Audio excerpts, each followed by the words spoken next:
We're on the phone with Martin Popoff. He is the author of the new book, Kiss at 50, as the band Kiss celebrates its 50th anniversary. Martin, how's it going today? Good, good. Well, first of all, you've got a new book, Kiss at 50. Can you tell the listeners a bit about the new book? Yeah, so essentially with this publisher, this is a concept they came up with, and I've actually done a Bowie at 75 as well, but Kiss at 50, the whole idea is I've got to come up with 50 career milestones in the career of Kiss. You know, now it's their 50th anniversary, and then write up about each of those, and then they do a beautiful job with the pictures and the layout and all that. But yeah, so every studio album gets a mention, and you know, TV shows and certain big live shows, and people leaving the band and people dying and joining the band, and you know, all of that sort of stuff. So yeah, the challenge was to come up with tell the story of Kiss in 50 you know, big career moments. Yeah, 50 years is a long time, and especially all the things that Kiss has done. I imagine it was probably tough to even narrow it down to 50 things. I mean, considering everything that's gone on with this band over the years. Yeah, this is definitely a band who's lived a very full life, put it that way. You know, with all the makeup and the live show and the drama with the members coming in and out, and yeah, they always seem to be in the news. You know, they had a pretty crazy run by the seat of the pants record label in Casablanca, and Bill Aucoin was a pretty flamboyant manager, and so yeah, they've had a lot going on. They totally participated in the whole hair metal thing. That's always a point I like to get across, is how of the 70s bands, they were just almost like the most enthusiastic band during that whole hair metal thing. They did a disco song and a grunge album, and you know, reunion with the makeup and all that sort of stuff. So this is a band who stayed very, very busy throughout that whole time. Well, Martin, with that being said, do you have maybe a favorite Kiss period or Kiss album? Because as you mentioned, they've kind of been 5 or 6 different, you know, completely different bands over the years. Totally, yeah, I agree with that. You know, I always kind of go with the sensible answer, which I think is Destroyer. I feel like it's their most ambitious album. It's kind of a peaks and valleys album. I know a lot of people will lean towards Rock and Roll Over and Love Gun, but those have kind of gone down in my estimation a little bit. I like Hotter Than Hell a lot. I like Kiss Asylum for that 80s period a lot. I really like Revenge a lot. I think that was a good, ambitious, you know, didn't really change their sound, but it's like the Try Harder during the hair metal period album. I think it turns out to be their best one of that whole thing, produced by Bob Ezrin. I think they do a good job with the last couple of albums too. Sonic Boom and Monster, I think, are really good. But yeah, if I had to pick one, boy, if I had to narrow it down to 2, I often go back and forth on Revenge and Destroyer, but I think the sensible, sober answer would be Destroyer. I gotta say too, obviously Kiss is a very photogenic band, but the photos that you've got here in the book are amazing. You know, a lot of stuff in here I've never seen before. Yeah, that's one of the nice things about dealing with Dennis.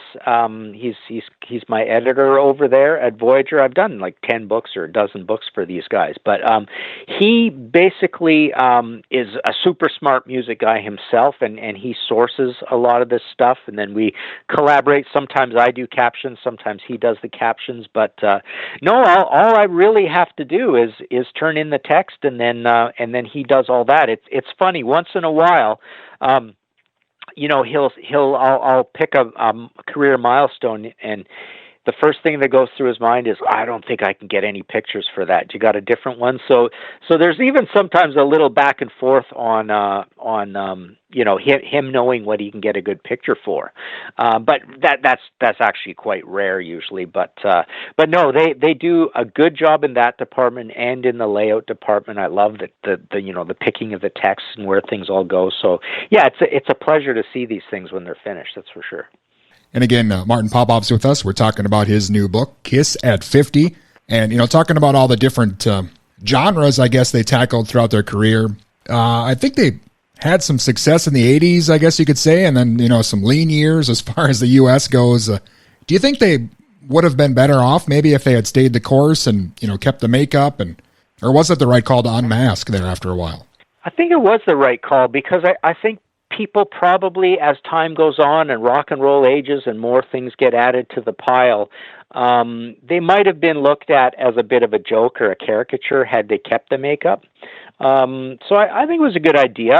It was good timing, I think, in a way, because, in '83, MTV's just coming into its ascendance, into its power. So they had a good story at that time. And then also 1983 is pretty important for, at least in our sort of hard rock world. It feels like the crossover from the new wave of British heavy metal into the birth of the hair metal scene, which is just a massive scene that goes from 83 to 91, basically. So right there at ground zero, 83, you've got the likes of Quiet Riot and Dokken and Great White and Rat. Van Halen's still doing great guns. Motley Crue's got a couple albums under their belt, sort of thing.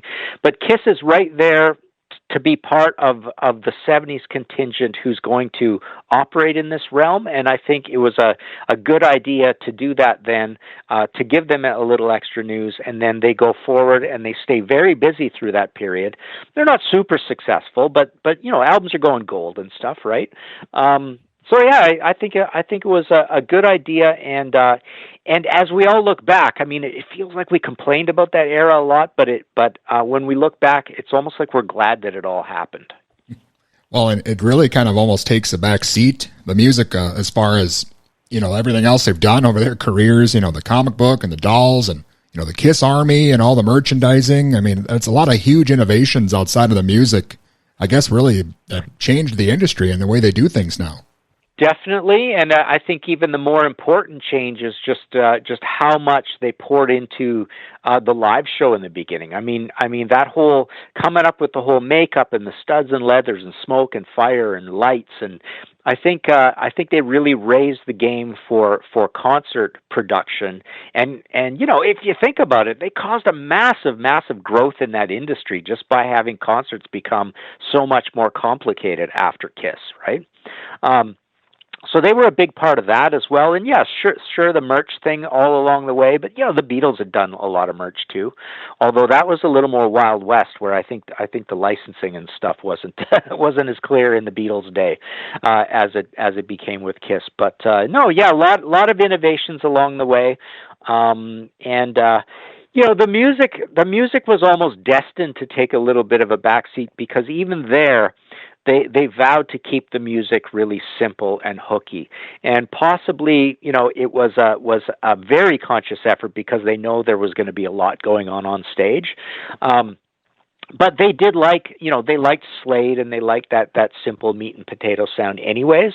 I always liken them also to BTO, Bachman Turner Overdrive. A lot of people don't really draw that comparison, but I feel like they're musically they're a cross between BTO and Slade, back then kind of thing. But it's so I guess all along the way, even when they get like a little more shreddy and fast, and with Bruce Kulick and all that in the 80s, still the idea was to keep the music pretty simple and fun and not particularly deep lyrically. So I think the music was always going to take a backseat. Well, as you mentioned, 50th anniversary, of course, Kiss at 50, and they're on their farewell tour now. Do you think they'll stick to that? I mean, so many other bands have had farewell tours in the past, and they always wind up coming back. Do you think that'll happen with Kiss? Well, and Kiss seems to have done that even themselves a little bit, sure. Right? But yeah, I don't know. You would think all the abuse they're getting for pre-recorded tracks and all that stuff that is going to hopefully make them think like it is time to pack it in. They're definitely older guys. There's no shame in quitting. I mean, I think they could have, or maybe even should have quit even earlier, right? But the interesting thing is, I would find it very amusing, and I would have no problem with them, slowly replace Paul, and then a year later replace Gene or something like that, right? And then all of a sudden you got the two guys who are a slightly younger generation continuing on, who've been there forever, Eric and Tommy, and then I think it would be quite funny to see, not that I'm going to be here to see it, but it'd be interesting to see Kiss last another 500 years.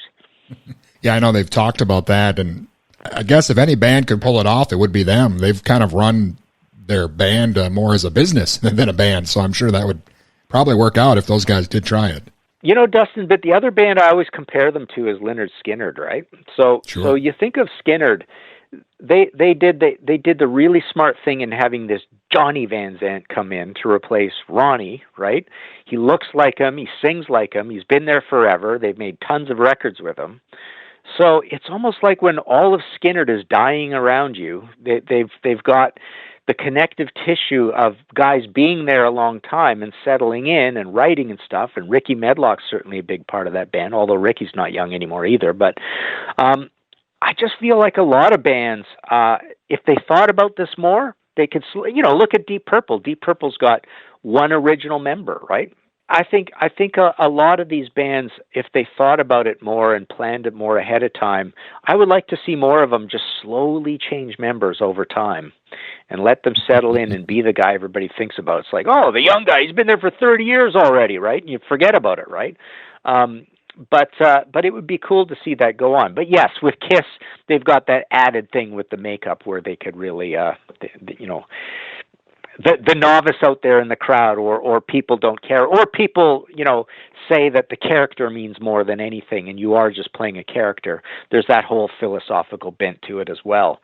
So yeah, you're right. I mean, I think they have one of the best chances to do that, but I think Skynyrd's done a pretty good job too. Well, Martin, I know the new book is just out here, Kiss at 50. Is there something else coming up for you? I know you've written a lot of books over the years. Is there something else maybe on the horizon here? Yeah, so also recently has been for the same publisher. We had The Who and Quadrophenia, that just came out. We have Van Halen at 50 coming out early next year.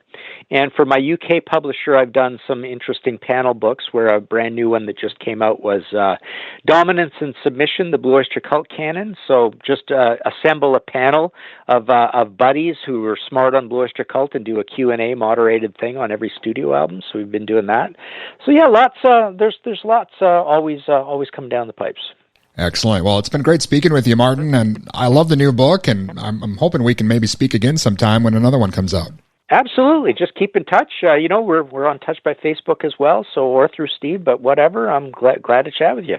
All right, sounds good. Thanks a lot, Martin. I appreciate it. Cool. All right. Thanks, Dustin. Yeah, talk to you later. Bye now. And again, that was Martin Popoff. His new book, Kiss at 50, is available now.